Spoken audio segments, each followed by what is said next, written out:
अस्सलाम वालेकुम। मंटो कहते हैं कि मैं चाहता हूँ कि औरत सड़क पर खड़ी होकर सिगरेट पिए, धुएं के छल्ले बना बना कर लड़कों के मुंह पर मारे, वो गुटखा खाए, पान खाए और सड़क पर थूके और दीवारों को थूक थूक कर सुर्ख कर दे। मैं चाहता हूँ कि औरत दुकान पर बैठे और आने जाने वाले मर्दों को ताड़े।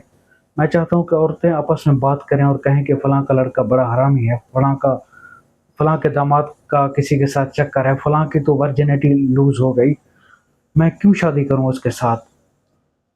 फलाँ का लड़का तो लूज़ करैक्टर है। मिंटो कहता है मैं चाहता हूँ कि औरतें भी गाली दें भाई की, बेटे की, बाप की, या कोई ऐसी गाली दें जो मर्द की मर्दानगी पर ज़र्ब लगाए। मैं चाहता हूँ कि औरतें भी बैतुल खला में जाने वाले मर्दों को ताड़ें और सीटियाँ मारें और बैतुल खला के दरवाज़ों पर नंबर लिखें, गंदी-गंदी गालियाँ लिखें और ये लिखें कि ये एक रात का इतना लेता है, इसका रेट ये है और इसका नंबर ये है।